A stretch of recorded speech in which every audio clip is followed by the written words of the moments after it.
Our parables, we're going to cover two today, are actually something that it's quite possible you have already heard me touch on. And that's because I preached on this text several weeks ago. I don't remember how long ago, but it's been since I've been at Edgewater. So it's in the last couple months. But it's Matthew 13, starting at verse 44. It says, "The kingdom of heaven is like a treasure hidden in a field, which a man found and covered up. Then in his joy he goes and sells all he has and buys that field." And then verse 45 says, "Again, the kingdom of heaven is like a merchant in search of fine pearls, who on finding one pearl of great value, went and sold all he had and bought it." And I think this speaks to the reality of how people come to faith. On one hand, there's the parable of the hidden treasure. This guy who it sounds like he kind of just stumbles across a treasure hidden in a field.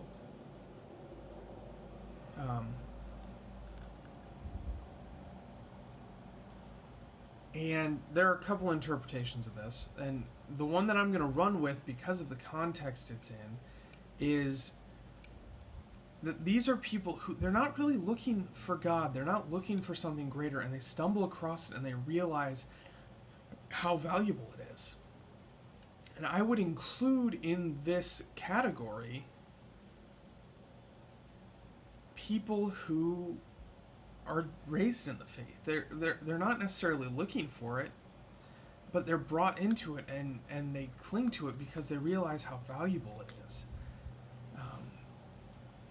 And it's followed with the parable of the pearl of great value. And that is that someone who's looking for a fine pearl. And this is people who come to faith after they're really looking for something greater. They're looking for meaning and purpose and for something higher. And they try all these things, and they're pearls that aren't worth much.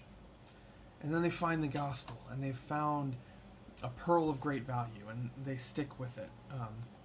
So we kind of have these two different ways people come into the church. And I did say... I did say that there are multiple interpretations, so I want to read you another one from the Study Bible. It says,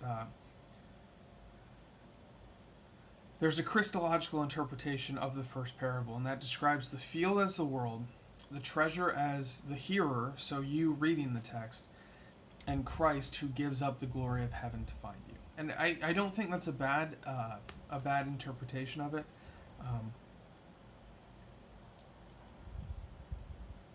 What we have to be careful of regardless is that we don't press these parables into saying you earn the kingdom of heaven by giving up possessions.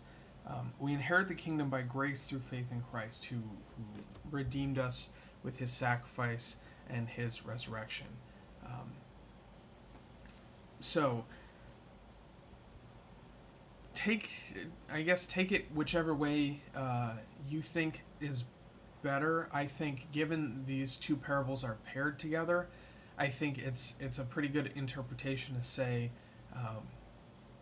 to kind of leave it at the interpretation of the kingdom of heaven is of surpassing value. It is the most incredible thing you can ever be connected with, and it makes everything else seem less important.